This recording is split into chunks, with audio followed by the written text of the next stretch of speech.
Kalau sekarang pembentukannya tidak secara demokratik, tidak ada sifat sukarela menyerahkan daulatnya itu kedaulatannya kepada organisasi, nggak bisa Mahkamah Agung menetapkan ini satu organisasi sah. Wewenang dari mana dia dapat? Apakah saya yang tidak pernah ikut rapatnya atau di Mahkamah Agung tiba-tiba harus ikut tunduk sama mereka? Sebelum dia jadi hakim, saya sudah jadi advokat kali. Arifin Tumpah itu. Jadi saya kira nggak benar ini sekarang negara kita kalau begini. Kalau ini ditafsirkan sepotong-sepotong, celaka kita. Saya minta lihat secara komprehensif bahwa organisasi advokat itu ideal satu. Apakah tunggal, single bar, apa federatif, terserah rapat itulah, kan dikatakan nanti di dalam rapat itulah para advokat menentukan ya bentuk susunan ataupun anggaran dasar rumah tangganya. Nggak pernah dibentuk. Jadi karena itu tidak bisa berlaku ini konstitusi ini.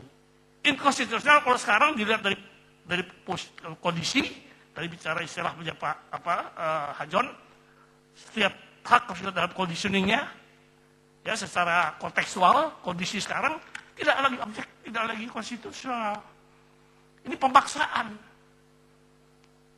Oleh satu lembaga yang tidak mempunyai hak apapun untuk menetapkan warga negara yang namanya advokat harus masuk satu organisasi saja. Dari mana haknya dia? Saya nggak mengerti. Dan saya tidak bisa diatur oleh mereka. Ya. Jadi karena saya sendiri ikut membuat undang-undang ini. Tidak bisa ditafsirkan sepihak oleh Mahkamah Agung semaunya dia. Nah tadi ada pertanyaan yang bagus tentang sumpah. Sumpah tadinya sebenarnya nggak perlu ada sumpah itu. Tapi saya sendiri yang mengusulkan juga dan para anggota DPR yang terhormat, saya ingat semua ini, Pak Karno Silva, supaya sakral, supaya ada keterikatan moral, etika, advokat harus disumpah. Pertanyaannya oleh siapa dan di mana? Karena advokat itu self-governing body. Jadi kalau tadi Otto tanya, semua itu saya cakup dari self-governing body. Itulah yang kita tiru di sini.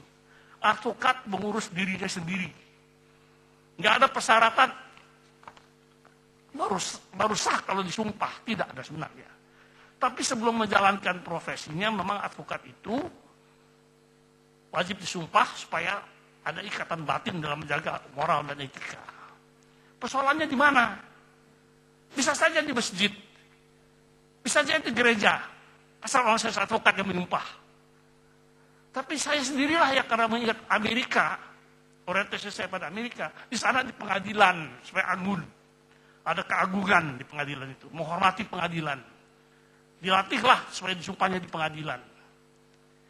Apa supaya secara administratif terdaftar, ada berita acaranya, dan itu jadi daftar penyumpahan advokat sebagai bukti di pengadilan nanti.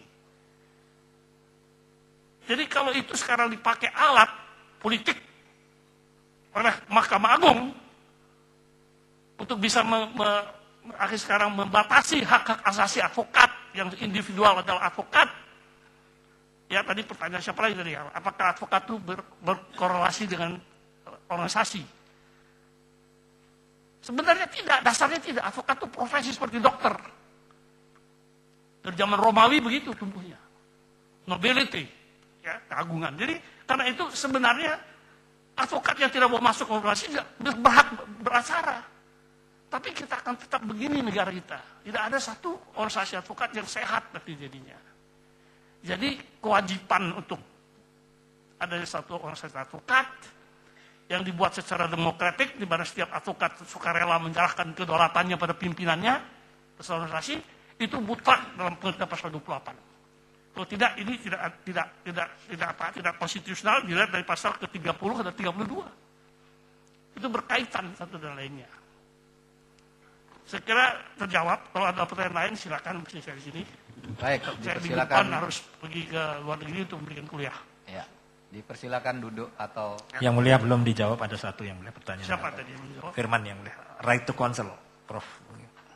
Saya menanyakan tentang right to counsel tadi, hak untuk percaya kepada untuk memilih advokat. Ya. Itu hak asasi dari setiap orang yang menghadapi masalah hukum ya. Sama seperti orang sakit, dia berhak menunjuk siapa dokter yang dia percaya. Ya. Di dalam hubungan kesehatan, penyakit maupun hubungan hukum, itu ada yang dikatakan very private relationship. Jadi karena itu penunjukan itu adalah menyangkut masalah trust, kepercayaan. Tidak bisa diterapkan oleh siapapun juga. Saya memilih dokter mana yang saya percaya, memilih advokat mana yang saya percaya, itulah adalah hak daripada si klien. Kaitannya dengan praktek itu sendiri, Prof? Nah, kalau sekarang praktek sekarang diatur dengan Mahkamah Agung dengan surat edaran bahwa advokat yang boleh beracara, pasiennya atau kliennya itu hanya boleh pakai peradi, itu inkonstitusional. Ketentuan seperti itu, bagaimana bisa membatasi hak orang untuk memilih siapa advokatnya? Organisasi apa yang dipilihnya? Inkonstitusional. Organisasi apapun setelah itu organisasi advokat harus diberikan hak untuk beracara. Kalau kita mau bicara constitutional speaking ya, hak advokat untuk ditunjuk oleh kliennya yang mempercayai dia untuk tampil di pengadilan. Saya sampai sekarang masih membawa prosedur itu, bahwa advokat sebenarnya membawa kliennya didampingi dia di jalan ke dalam pengadilan. Ya, itu etika yang sangat, seperti juga etika di sini, saya juga memberikan masukan dulu supaya menjaga keagungan dari pengadilan ini. Prof, terakhir itu kaitannya dengan kewajiban menjadi anggota bagaimana? Itu pasal 30 ayat 2 yang menyatakan. Ya, advokat tidak boleh menolak permintaan dari kliennya. Kecuali ada alasan-alasan, kalau bagi saya ya, tentu tiap advokat punya standar sendiri. Ya. Sebenarnya secara umum tidak boleh menolak. Iya, maksud kami pertanyaan kami bacakan pasalnya aja. Pasal 30 ayat 2, setiap advokat dijamin haknya untuk bebas memilih menjadi anggota organisasi advokat manapun, termasuk untuk tidak menjadi anggota organisasi advokat manapun. Ya, ini kaitannya dengan pertanyaan kami tadi. Di pasal berapa itu? 30 ayat 2. Jadi maksudnya begini, Prof. Budi Nasution, kalau ada ketentuan di pasal 30 ayat 2 bahwa semua advokat harus menjadi anggota organisasi satu-satu yang dimaksud dalam pasal 8 ayat 1 itu, apakah masih konstitusional pasal ini yang memaksakan semua menjadi anggota? Itu loh. Karena kita ada konvensi PBB yang mengatakan bahwa semua lawyer itu berhak untuk mendirikan organisasi. Kalau dipaksakan jadi anggota, apakah itu masih konstitusional pasal itu? Ya, perkembangan yang dikatakan Frans itu adalah perkembangan baru di dunia ini ya. Kalau dulu orang berpikir selalu single bar association, sekarang memang timbul protes di Amerika sendiri juga, di Belanda juga. Karena the bar association itu makin tua dia, makin established dia, makin kaya dia, makin menggencak kepada yang muda. Saya menangkap tren itu sekarang. Ya, adanya kehendak bahwa janganlah dipaksakan harus satu single bar. Dan left yang mula-mula setuju, belakangan pun bilang saya, Bang Buyung hati-hati. Nanti dia advokat yang tua-tua, yang vested interest, dia persulit untuk jadi advokat muda. Untuk menjadi advokat. Jadi bahaya juga buat ke depan kalau kita bicara demokratisasi Indonesia ini. Itu nasihatnya terakhir sebelum dia meninggal. Ya, jadi memang ada masalah ya. Untuk advokat memang sebenarnya mempunyai hak ya secara sesuai dengan profesinya memilih profesi apa yang dia sepakati. Nah, itu konstitusional atau tidak pasal 30 ayat 2 tadi? Itu pertanyaan. Setiap advokat dijamin haknya dan bebas untuk memilih menjadi anggota organisasi advokat, termasuk untuk tidak menjadi anggota. Itu pasal itu yang tadi Prof bilang harus simultan setiap pasal. Tapi ada pasal lain yang mengatakan bahwa semua advokat harus menjadi anggota dari organisasi satu-satunya tersebut. Jadi bertabrakan itu. Apakah masih konstitusional undang-undang ini dengan tabrakan seperti itu? Ya, dalam kondisi objektif sekarang, di mana tidak ada status advokat yang secara voluntary, ya, sesuai dengan undang-undang, kan undang mengatakan organisasi advokat ini harus dibentuk sesuai dengan undang-undang, by statute jadinya. Nah, undang-undang itu sendiri mewajibkan setiap orang berorganisasi dengan demokratik, bottom up dari bawah. Artinya apa? Ada kedaulatan tiap anggota untuk ikut memasukkan dirinya ke dalam satu organisasi, mengikatkan dirinya. Kalau ini sekarang tidak dihormati di negara ini pemaksaan namanya. Otoritarisme lagi di negara kita, dan ini berbahaya.